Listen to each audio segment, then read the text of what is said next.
Praise the lord. ನಮಗೆ ಕರ್ತನ ರಕ್ಷಕನಾಗಿರುವಂತಹ ಯೇಸು ಕ್ರಿಸ್ತರ ಅತಿ ಪರಿಶುದ್ಧವಾದ ನಾಮದಲ್ಲಿ ನಾನು ನಿಮ್ಮನ್ನು ವಂದಿಸ್ತಾ ಮತ್ತೊಂದು ಸಂದೇಶ ಜೊತೆ ನಾನು ನಿಮ್ಮ ಮುಂದೆ ಬಂದೇನೆ. ದೇವರ ಹಸ್ತವು ತಾನೇ ಕಳೆದ ದಿನವೆಲ್ಲ ನಿಮ್ಮನ್ನು ನನ್ನನ್ನು ಆತ್ಮಿಕವಾಗಿ ವಾಕ್ಯಗಳ ಮೂಲಕವಾಗಿ ಬಲಪಡಿಸಿ ಚೈತನ್ಯಗೊಳಿಸಿ ಜೊತೆಗಾರರಾಗಿ ಇದು ನಡೆಸ್ತಿದ್ದಾರೆ. ವೈಯಕ್ತಿಕವಾಗಿ ನಮ್ಮ ಅವಶ್ಯಕತೆಗಳನ್ನ ಅಗತ್ಯಗಳನ್ನ ಪೂರೈಸಿ ನಾವು ಕೈ ಇಟ್ಟು ಮಾಡ್ತಕ್ಕಂಥ ಕೆಲಸಗಳನ್ನ ಆಶೀರ್ವದಿಸಿ ಕಾದು ಪೋಷಿಸಿ ಜೊತೆಗಾರರಾಗಿ ಇದು ನಡೆಸ್ತಿರೋದಕ್ಕಾಗಿ ದೇವರಿಗೆ ಸ್ತುತಿಯು ಘನವು ಮಹಿಮೆಯು ಸದಾ ಕಾಲವು ಸ್ವಂತವಾಗಿರಲಿ. ಆಮೇನ್. ಈ ದಿನದ ಸಂದೇಶದ ವಾಕ್ಯ ಭಾಗ ಮತ್ತಾಯನ ಸುವಾರ್ತೆ 19ನೇ ಅಧ್ಯಾಯದಲ್ಲಿ 16ನೇ ವಾಕ್ಯದಿಂದ 26ನೇ ವಾಕ್ಯದವರೆಗೆ. Matthew chapter 19 word 16 to 26. ಆಗ ಒಬ್ಬನು ಬಂದು ಯೇಸುವಿಗೆ, ಒಳ್ಳೆಯ ಬೋಧಕನೇ, ನಾನು ನಿತ್ಯ ಜೀವವನ್ನು ಹೊಂದುವುದಕ್ಕೆ ಯಾವ ಒಳ್ಳೆಯ ಕಾರ್ಯವನ್ನು ಮಾಡಬೇಕು ಎಂದು ಕೇಳಿದನು. ನೀನು ಒಳ್ಳೆಯದನ್ನು ಕುರಿತು ನನ್ನನ್ನು ಕೇಳುವುದೇಕೆ? ಒಬ್ಬಾತನೇ ಒಳ್ಳೆಯವನು. ಆದರೆ ನೀನು ಜೀವದಲ್ಲಿ ಪ್ರವೇಶಿಸಬೇಕಾದರೆ ದೇವರ ಆಜ್ಞೆಗಳನ್ನು ಅನುಸರಿಸಿ ನಡೆದುಕೋ ಎಂದು ಯೇಸು ಉತ್ತರ ಕೊಟ್ಟನು. ಅವನು ಆತನಿಗೆ, ಅವು ಯಾವುವು ಎಂದು ಕೇಳಿದನು. ಅದಕ್ಕೆ ಯೇಸು, ನರಹತ್ಯೆ ಮಾಡಬಾರದು, ಕದಿಯಬಾರದು, ಸುಳ್ಳು ಸಾಕ್ಷಿ ಹೇಳಬಾರದು, ನಿನ್ನ ತಂದೆ ತಾಯಿಗಳನ್ನು ಗೌರವಿಸಬೇಕು, ನಿನ್ನ ನೆರೆಯವರನ್ನು ನಿನ್ನಂತೆಯೇ ಪ್ರೀತಿಸಬೇಕು ಎಂದು ಹೇಳಿದನು. ಆ ಯೌವನಸ್ಥನು ಆತನಿಗೆ, ಇವೆಲ್ಲವನ್ನು ನಾನು ಕೈಗೊಂಡಿದ್ದೇನೆ, ಇನ್ನೂ ನನಗೇನು ಕಡಿಮೆ ಆಗಿದೆ ಎಂದು ಕೇಳಿದನು. ಯೇಸು ಅವನಿಗೆ, ನೀನು ಸಂಪೂರ್ಣನಾಗಲು ಅಪೇಕ್ಷಿಸಿದರೆ ಹೋಗಿ ನಿನ್ನ ಆಸ್ತಿಯನ್ನೆಲ್ಲ ಮಾರಿ ಬಡವರಿಗೆ ಕೊಡು, ನಿನಗೆ ಪರಲೋಕದಲ್ಲಿ ಸಂಪತ್ತಿರುವುದು, ನೀನು ಬಂದು ನನ್ನನ್ನು ಹಿಂಬಾಲಿಸು ಎಂದನು. ಆದರೆ ಆ ಯುವಕನು ಆತನು ಹೇಳಿದ್ದನ್ನು ಕೇಳಿ ದುಃಖದಿಂದ ಹೊರಟು ಹೋದನು, ಏಕೆಂದರೆ ಅವನಿಗೆ ಬಹಳ ಆಸ್ತಿ ಇತ್ತು. ಆಗ ಯೇಸು ತನ್ನ ಶಿಷ್ಯರಿಗೆ, ಐಶ್ವರ್ಯವಂತನು ಪರಲೋಕ ರಾಜ್ಯದಲ್ಲಿ ಸೇರುವುದು ಕಷ್ಟ ಎಂದು ನಾನು ನಿಮಗೆ ನಿಜವಾಗಿ ಹೇಳುತ್ತೇನೆ.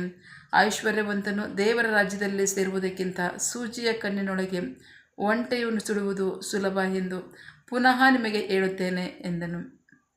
ಇದನ್ನು ಕೇಳಿದಾಗ ಆತನ ಶಿಷ್ಯರು ಅತ್ಯಂತ ವಿಸ್ಮಯಗೊಂಡು, ಹಾಗಾದರೆ ರಕ್ಷಿಸಲ್ಪಡುವವರು ಯಾರು ಎಂದು ಕೇಳಿದರು. ಅದಕ್ಕೆ ಯೇಸು ಅವರನ್ನು ದೃಷ್ಟಿಸಿ ನೋಡಿ ಅವರಿಗೆ, ಇದು ಮನುಷ್ಯರಿಗೆ ಅಸಾಧ್ಯ, ಆದರೆ ದೇವರಿಗೆ ಎಲ್ಲವೂ ಸಾಧ್ಯ ಎಂದು ಹೇಳಿದನು. ದೇವರಿಗೆ ಸ್ತೋತ್ರ. ವಾಕ್ಯಭಾಗ ನೋಡ್ತಾ ಇದ್ದೀವಿ. ವಾಕ್ಯಭಾಗದಲ್ಲಿ ನಮ್ಮ ಸಂಗಡ ನೇರವಾಗಿ ಮಾತನಾಡ್ತಾ ಇದೆ. ಒಬ್ಬ ಯಹೂದಿ ಯವನಸ್ಥ, ಐಶ್ವರ್ಯವಂತ ಯವನಸ್ಥ ಬಂದ್ಬಿಟ್ಟು ಯೇಸು ಕ್ರಿಸ್ತನ ಕೇಳ್ತಾ ಇದ್ದಾರೆ. ಅವನ ಉದ್ದೇಶ ಏನು? ನನಗೆ ಸಮಸ್ತ ಸುಖನೂ ಇದೆ, ಆದರೆ ನನಗೆ ಪರಲೋಕದ ಸ್ವರ್ಗದ ಜೀವನ, ಸುಖವಾದ ಜೀವನ ಬೇಕು, ನೆಮ್ಮದಿ ಜೀವನ ಬೇಕು ಅನ್ನೋದು ಅವನ ಆಸೆ. ಯೇಸು ಕ್ರಿಸ್ತನ ಕೇಳ್ತಾನೆ, ನಾನೇನು ಮಾಡಬೇಕು ಅಂತ. ಯೇಸು ಕ್ರಿಸ್ತರು ಹೇಳ್ತಾ ಇದ್ದಾರೆ, ಧರ್ಮಶಾಸ್ತ್ರದ ಆಜ್ಞೆಗಳನ್ನ ಅನುಸರಿಸಿ ನಡಿ.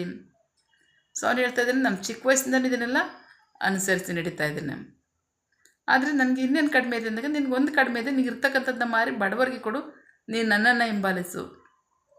ಅವನು ಒಪ್ಕೊಳ್ಳೋಕ್ಕೆ ಮನಸ್ಸು ಬರಲಿಲ್ಲ, ಯಾಕೆಂದರೆ ಬಹಳ ಐಶ್ವರ್ಯವಂತನಾಗಿದ್ದ. ಅವನು ಬಹಳ ದುಃಖಪಟ್ಟು ಹೋಗ್ತಾ ಇದ್ದಾನೆ. ಇಷ್ಟು ದೊಡ್ಡ ಐಶ್ವರ್ಯವನ್ನು ಬಿಟ್ಬಿಟ್ಟು ನಾನು ಹೇಗೆ ನಾನು ಇನ್ನೊಬ್ಬರು ಕೊಟ್ಬಿಟ್ಟು ಸುಮ್ಮನೆ ವ್ಯರ್ಥವಾಗಿ ಹಿಂಬಾಲಿಸೋದು ಅಂತ. ಹೌದು, ಅದಕ್ಕೆ ಯೇಸು ಕ್ರಿಸ್ತರು ಏನು ಹೇಳಿದ್ರು, ಐಶ್ವರ್ಯವಂತರು ಪರಲೋಕ ರಾಜ್ಯವನ್ನು ಸೇರೋದಕ್ಕಿಂತ ಸೂಜಿಯ ಕಣ್ಣಲ್ಲಿ ಒಂಟೆ ಸುಡೋದು ಬಹಳ ಸುಲಭ. ಅಂದರೆ ಅಷ್ಟೊಂದು ಕಷ್ಟ, ಅದು ಸಾಧ್ಯ ಏನಂದರೆ ಅದೇ ಸಾಧ್ಯ ಇಲ್ಲ. ಬಟ್ ಅದಕ್ಕಿಂತನೂ ಕಷ್ಟ ಐಶ್ವರ್ಯವಂತರು ಪರಲೋಕ ರಾಜ್ಯವನ್ನು ಸೇರ್ತಕ್ಕಂಥದ್ದು. ಏಕೆಂದರೆ ಅಷ್ಟು ಮಟ್ಟಕ್ಕೂ ಅವರು ಲೋಕದ ಐಶ್ವರ್ಯವನ್ನು ಆಡಂಬರ ಜೀವಿತವನ್ನು ಅವ್ರು ಇಷ್ಟಪಡ್ತಾರೆ ಅಂತ. ದೇವರಿಗೆ ಸ್ತೋತ್ರ. ಆದರೆ ಶಿಷ್ಯರು ಕೇಳ್ತಾ ಇದ್ದಾರಲ್ಲ, ಮತ್ತು ಹೇಗೆ ರಕ್ಷಣೆ ಯಾರಿಗೆ ಅಂತ. ಯೇಸು ಕ್ರಿಸ್ತರು ಹೇಳ್ತಾರೆ, ಅದನ್ನು ಮನುಷ್ಯರಿಗೆ ಅಸಾಧ್ಯ ಇರ್ಬೋದು, ಬಟ್ ದೇವರಿಗೆ ಎಲ್ಲ ಸಾಧ್ಯ. ಬಹಳ ಪ್ರಮುಖವಾಗಿ ನಾವೊಂದು ವಾಕ್ಯಭಾಗದ ಸನ್ನಿವೇಶ ನೋಡ್ತೀವಿ. ಅಪೊಸ್ತಲರ ಕೃತ್ಯ 9ನೇ ಅಧ್ಯಾಯದಲ್ಲಿ ಅಪೊಸ್ತಲ ಪೌಲನ ಪರಿವರ್ತನೆ ಉಂಟಾದ್ದು. ಅಪೊಸ್ತಲ ಪೌಲನು ಒಬ್ಬ ಯಹೂದಿಯಾಗಿದ್ದ, ಯಾಜಕನಾಗಿದ್ದ, ಫರಿಸಾಯನಾಗಿದ್ದ, ವೃತ್ತಿಯಲ್ಲಿ ಬಹಳ ಐಶ್ವರ್ಯವಂತನಾಗಿದ್ದ ಅಂತ ಫಿಲಿಪಿಯವರಿಗೆ ಬರೆದ ಪತ್ರಿಕೆಯಲ್ಲಿ ಅವನೇ ಹೇಳ್ಕೊತಾ ಇದ್ದಾನೆ. ಆ ಫಿಲಿಪಿಯರ ಬರೆದ ಪತ್ರಿಕೆಯಲ್ಲಿ ಅವನೇ ಹೇಳ್ಕೊತಿರ್ಬೇಕಾದ್ರೆ, ಆದರೆ ಅಪೊಸ್ತಲರ ಕೃತ್ಯದಲ್ಲಿ ಅವನ ಜೀವಿತ ಹೇಗಿತ್ತು ಅಂತಂದರೆ, ಸಭೆಗಳ ಹಿಂಸಕನಾಗಿದ್ದ, ಶಿಷ್ಯರನ್ನ, ವಿಶ್ವಾಸಿಗಳನ್ನ ಬಹಳವಾಗಿ ಕಠಿಣವಾಗಿ ಹಿಂಸಿಸ್ತಿದ್ದ. ಆ ಕ್ರೂರವಂತ ಕಠಿಣವಂತ ಹಿಂಸೆ ಅಂತ ತಳ್ಳಾರೆ ಜನ ಬಹಳ ಕಂಗಾಲಾಗಿದ್ದರು, ಕಷ್ಟಪಟ್ಟಿದ್ದರು. ಆ ಸನ್ನಿವೇಶದಲ್ಲಿ ಯೇಸು ಕ್ರಿಸ್ತರು ಅವನಿಗೆ ದರ್ಶನವನ್ನು ಕೊಟ್ಟಾಗ ಅವನಲ್ಲಿ ಉಂಟಾದಂಥ ಪರಿವರ್ತನೆ, ಯೇಸುವನ್ನು ನೋಡಿದಾಗ ಅವನಲ್ಲಿ ಉಂಟಾದಂಥ ಪರಿವರ್ತನೆಗೆ ಯೇಸು ಕ್ರಿಸ್ತರು ಹೇಳಿಲ್ಲ ಅವನಿಗೆ, ನನ್ನನ್ನು ಹಿಂಬಾಲಿಸು, ಈ ಕಾರ್ಯವನ್ನು ಮಾಡು ಅಂತ. ಅವನಲ್ಲ ಅಂತ ಪರಿವರ್ತನೆಗೆ ಅವನು ಎಲ್ಲವನ್ನು ಬಿಟ್ಟು ಅವನೇ ನಿಂತ್ಕೊಂಡು ಹೇಳಿದ, ಯೇಸುವೇ ಕರ್ತನು, ಯೇಸು ಕ್ರಿಸ್ತನ ಹೊರತುಪಡಿಸಿ ರಕ್ಷಣೆ ಇಲ್ಲ, ರಕ್ಷಕನಿಲ್ಲ ಅಂತ ಸಾರೋದಕ್ಕೆ ನಿಂತ್ಕೊಂಡ. ದೇವರಿಗೆ ಸ್ತೋತ್ರ. ಫಿಲಿಪಿಯವರಿಗೆ ಬರೆದ ಪತ್ರಿಕೆಯನ್ನು ನಾನು ಹೇಳ್ತಾ ಇದ್ದೇನೆ, ನನಗಿರ್ತಕ್ಕಂಥ ಸಮಸ್ತ ಐಶ್ವರ್ಯವನ್ನು ನನ್ನ ಕರ್ತನಾದ ಯೇಸು, 3ನೇ ಅಧ್ಯಾಯದಲ್ಲಿ, ನನ್ನ ಕರ್ತನಾದ ಯೇಸು ಕ್ರಿಸ್ತನ ಅರಿಯುವುದನ್ನೇ ನಾನು ಲಾಭವನ್ನಾಗಿ ಮಾಡಿಕೊಂಡು ಉಳಿದ ಎಲ್ಲವನ್ನ ಕಸ ಅಂತ ಎಣಿಸ್ತೇನೆ. ಸೊ ಅವನು ಯೇಸುವೇ ಕರ್ತನು, ಯೇಸುವನ್ನು ಹೊರತುಪಡಿಸಿ ರಕ್ಷಣೆ ಇಲ್ಲ ಅಂತ ಅವನು ಸಾರೋದಕ್ಕೆ ನಿಂತ್ಕೊಂಡದಕ್ಕೋಸ್ಕರ ಸಮಸ್ತವನ್ನು ತ್ಯಜಿಸಿ ಸಾರೋದಕ್ಕೆ ನಿಂತ್ಕೊಂಡಾಗ ಹೇಗೆ ಸ್ವಂತ ದುಡಿಮೆಯಿಂದ ಅವರು ಹಲವು ವಾಕ್ಯಗಳನ್ನ ಅವರು ಹಂಚ್ಕೋತಾ ಇದ್ದಾರೆ. ಆ ಸನ್ನಿವೇಶಗಳನ್ನ, ಸಾಕ್ಷಿಗಳನ್ನ ಸ್ವಂತ ದುಡಿದು ಅವರು ಸಹ ಸೇವೆ ಮಾಡಿದ್ದಾರೆ, ಜೀವನ ಮಾಡಿದ್ದಾರೆ. ಇತರ ಶಿಷ್ಯರುಗಳು ಸಹ ಪೋಷಿಸೋದಕ್ಕೆ ಸಹಾಯ ಆಗಿದೆ. ಅಂಥದ್ರಲ್ಲಿ ಅವನು ದೇವರಿಗೆ ಅವನು ಒಪ್ಪಿಸ್ಕೊಟ್ಟ ನಿಮಿತ್ತವಾಗಿ ದೇವರು ಅವನ್ನ ಬಿಟ್ಟರೆ ಇಲ್ಲ. ಈ ಐಶ್ವರ್ಯವಂತ ಯವನಸ್ಥ ಹುಡುಗ ಅವನು ಐಶ್ವರ್ಯ ಅನುಭವಿಸ್ಬಿಡೋದು ನಿಜ, ಅವನ ಕುಟುಂಬದವ್ರು ಅನುಭವಿಸಿರ್ಬೋದು, ಆದರೆ ಎಷ್ಟು ಕಾಲ ಅಂತ ಮಾತ್ರ ಗೊತ್ತಿಲ್ಲ. ಬಟ್ ದೇವರ ಆಶೀರ್ವಾದ ಶಾಶ್ವತವಾದ್ದು. ಅದು ಭೂಮಿ ಇರುವವರೆಗೂ ಶಾಶ್ವತವಾದದ್ದು, ಆನಂತರವೂ ಶಾಶ್ವತವಾದದ್ದು. ಆ ಬೈಬಲ್ ಭೂಮಿ ಇರೋವರೆಗೆ ಮಾತ್ರ ಇರುತ್ತಾ, ಆನಂತರ ಇರಲ್ವ? ಖಚಿತವಾಗಿ ಆ ನಂತರನೂ ಇರುತ್ತೆ. ಒಂದು ಸಾರಿ ದೇವರು ನುಡಿದಿದ್ದಾರೆ, ಇದು ನಿರಂತರವಾಗಿರ್ತಕ್ಕಂಥದ್ದು. ಈ ನಿರಂತರವಾದ ವಾಕ್ಯದಲ್ಲಿ ಅಪೊಸ್ತಲ ಪೌಲನ ಆಶೀರ್ವಾದ ಶಾಶ್ವತ ಉಳ್ಕೊಂಡಿದೆ. ಪೌಲನ ಮೂಲಕವಾಗಿ ಸುಮಾರು 14 ಪತ್ರಿಕೆಗಳನ್ನೇ ಬೈಬಲಲ್ಲಿ ಬರೆಸಿದ್ದಾರೆ. ಅಷ್ಟೊಂದು ಶ್ರೇಷ್ಠವಾಗಿ ಪೌಲನನ್ನು ದೇವರು ಉಪಯೋಗಿಸಿದ್ರು. ಆಮೇಲೆ ಅದು ಪರಲೋಕದ ಆಸ್ತಿ. ಈ ಭೂಮಿ ಮೇಲಿನ ಆಸ್ತಿಯನ್ನು ದೇವರಿಗೋಸ್ಕರವಾಗಿ ಧಾರಾಳವಾಗಿ ತ್ಯಜಿಸಿದವನು. ಧಾರಾಳವಾಗಿ ಅವನು ತ್ಯಜಿಸಿದ ನಿಮಿತ್ತವಾಗಿ ದೇವರು ಅವನಿಗೆ ಪರಲೋಕದ ಐಶ್ವರ್ಯವನ್ನು ಧಾರಾಳವಾಗಿ ಸುರಿಸಿದರು. ಆ ಧಾರಾಳವಾದ ಐಶ್ವರ್ಯವೇ ಬೈಬಲಲ್ಲಿ 14 ಪತ್ರಿಕೆಗಳನ್ನ ಅವನಿಗೆ ಕೊಟ್ಟಿದ್ದಾರೆ ದೇವರು. ಸೊ ಅಷ್ಟು ಮಾತ್ರ ಅಲ್ಲ, ದೇವರು ಕೊಡ್ತಕ್ಕಂಥ ಆಶೀರ್ವಾದಗಳು ಹೀಗೆ ಬೈಬಲ್ ಆಯಿತು, ಓಕೆ, ಈಗ ಆ ನಂತರ ಈಗ ನಡೆಸ್ತಾ ಇಲ್ವಾ? ಬಹಳ ಅದ್ಭುತವಾಗಿ ನಡೆಸ್ತಾ ಇದ್ದಾರೆ ದೇವರು. ಕರ್ತನಿಗೋಸ್ಕರ ನಿಂತ್ಕೊಂಡವ್ರನ್ನ ಅವ್ರು ಬಹಳ ಅದ್ಭುತವಾಗಿ ನಡೆಸ್ತಾರೆ. ಸವಾಲುಗಳಿಲ್ಲ ಅಂತಲ್ಲ, ಸವಾಲುಗಳ ಮಧ್ಯದಲ್ಲೇ ಅಷ್ಟು ದೊಡ್ಡ ಕಾರ್ಯವನ್ನು ಮಾಡ್ತಕ್ಕಂಥದ್ದು, ಸವಾಲುಗಳ ಮಧ್ಯದಲ್ಲೇ ದೊಡ್ಡ ಆಶೀರ್ವಾದವನ್ನು ಕೊಟ್ಟು ನಡೆಸ್ತಕ್ಕಂಥದ್ದು, ಸವಾಲುಗಳ ಮಧ್ಯದಲ್ಲೇ ದೊಡ್ಡ ಕೀರ್ತಿಯನ್ನು, ಆಶೀರ್ವಾದವನ್ನು ಕೊಟ್ಟು ನಡೆಸ್ತಕ್ಕಂಥದ್ದು. ಹಾಗಾಗಿ ಪ್ರೀತಿ ದೇವ್ರ ಮಕ್ಕಳೇ, ಈ ಲೋಕದ ಐಶ್ವರ್ಯ ಇವತ್ತಿರುತ್ತೆ, ನಾಳೆ ಇರ್ತಾರಲ್ಲ ಅಂತ ಯಾರಿಗೂ ಗೊತ್ತಿಲ್ಲ. ಆದರೆ ದೇವರ ಆಶೀರ್ವಾದ ಭೂಮಿ ಇರುವಾಗಲೂ ಇರುತ್ತೆ, ಈ ಭೂಮಿ ಬಿಟ್ಟ ಮೇಲೂ ಸಹ ಅದು ನಮ್ಮೊಟ್ಟಿಗೆ ಸಹ ನಿರಂತರವಾಗಿರುತ್ತೆ. ಆ ಆಶೀರ್ವಾದವನ್ನು ಹೊಂದ್ಕೋಬೇಕು ಅಂತ ಆಸೆ ಇದೆಯಾ? ಪ್ರೀತಿಯ ದೇವ್ರ ಮಕ್ಕಳೇ, ಯವನಸ್ಥನ್ನು ಯಾವುದರ ನಡೆದೇನೆ ಶುದ್ಧವಾಗಿ ಇಟ್ಕೊಳ್ಳೋದು ದೇವರ ವಾಕ್ಯದ ಪ್ರಕಾರವಾಗಿ ಜೀವಿಸೋರಿಂದಲೇ. ಸೊ ಈಗ ನಿಮಗೆ ನಡತೆ ಶುದ್ಧವಾಗಿರಬೇಕು, ಶಾಶ್ವತವಂತ ಐಶ್ವರ್ಯವನ್ನು ನೀವು ಕೂಡಿಟ್ಕೋಬೇಕು ಅನ್ನೋ ಆಸ್ತಿ ಮನಸ್ಸುಂಟು. ದೇವರ ವಾಕ್ಯವನ್ನು ಅನುಸರಿಸಿ ನಡ್ರಿ, ಆಜ್ಞೆಗಳನ್ನ ಅನುಸರಿಸಿ ನಡೀರಿ, ಆತ್ಮಗಳನ್ನ ಕಾಪಾಡ್ಕೊಳ್ರಿ. ಆಜ್ಞೆಗಳನ್ನ ನಿರ್ಲಕ್ಷ್ಯ ಮಾಡ್ತಕ್ಕಂಥವನು ಆತ್ಮವನ್ನು ನಷ್ಟ ಮಾಡ್ಕೋತಾನೆ ಅಂತ ವಾಕ್ಯ ಹೇಳುತ್ತೆ. ಈಗ ಬಹಳ ಪ್ರಮುಖವಾಗಿ ನಿಮಗೆ ಆಶೀರ್ವಾದವನ್ನು ಬೇಕು, ಅಭಿವೃದ್ಧಿಯನ್ನು ಬೇಕು, ಹೆಸರು ಬೇಕು, ಕೀರ್ತನೆ ಬೇಕು. ಹೌದು, ಆಜ್ಞೆಗಳನ್ನ ಅನುಸರಿಸಿ ನಡ್ರಿ, ಯೇಸುವನ್ನು ಕೇಳ್ರಿ.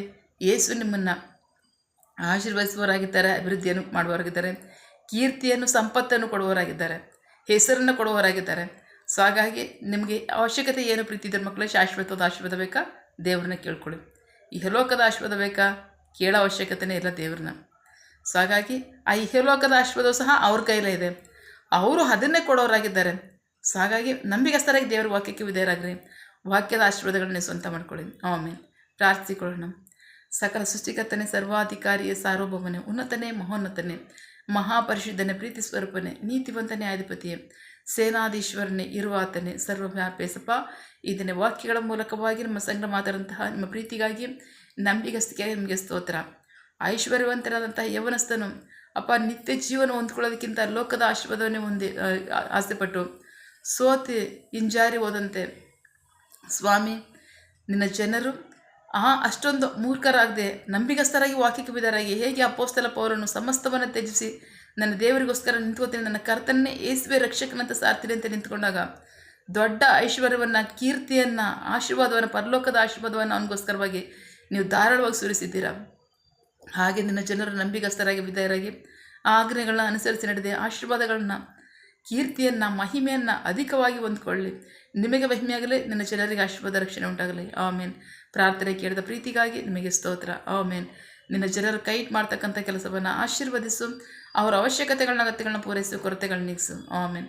ಯಾವ ಕಾರ್ಯದಲ್ಲಿ ಅವರು ನಿರೀಕ್ಷೆ ಉಳ್ಳವರಾಗಿದ್ದಾರೆ ಮಕ್ಕಳ ವಿದ್ಯಾಭ್ಯಾಸ, ಆರೋಗ್ಯ, ಅವರ ಜೀವನ ಅವಶ್ಯಕತೆ ಅಗತ್ಯಗಳು, ಯವನಸ್ಥರ ವಿದ್ಯಾಭ್ಯಾಸ, ಆರೋಗ್ಯ, ಅವರ ಜೀವನ ಅವಶ್ಯಕತೆ ಅಗತ್ಯಗಳು, ಕೆಲಸ, ಬಿಸಿನೆಸ್, ಸೇವೆ, ವಿವಾಹ ಕಾರ್ಯ, ವಯಸ್ಸಾದವರ ಜೀವನ ಅವಶ್ಯಕತೆ ಅಗತ್ಯಗಳು, ಆರೋಗ್ಯ, ಸೇವೆ, ಯಾವ ಕಾರ್ಯದಲ್ಲಿ ಅವರು ನಿರೀಕ್ಷೆ ಉಳ್ಳವರಾಗಿದ್ದಾರೆ ಆ ಕಾರ್ಯದಲ್ಲಿ ತಕ್ಕ ಸಮಯದಲ್ಲಿ ನಿಮ್ಮ ಚಿತ್ತಾನುಸಾರವಾಗಿ ಹೊಂದಿಕೊಳ್ಳಿ. ಆಮೇನ್. ನೀವು ಹಾಗೆ ಮಾಡೋ ಪ್ರೀತಿಗಾಗಿ, ನಂಬಿಕೆಗೆ ನಿಮಗೆ ಸ್ತೋತ್ರ. ನಮ್ಮ ಪ್ರಾರ್ಥನೆಯನ್ನು ಕೇಳಿದ್ದೀರಾ, ಅದರಂತೆ ನಡೆಸ್ತೀರ, ಅದಕ್ಕಾಗಿ ಸ್ತೋತ್ರ.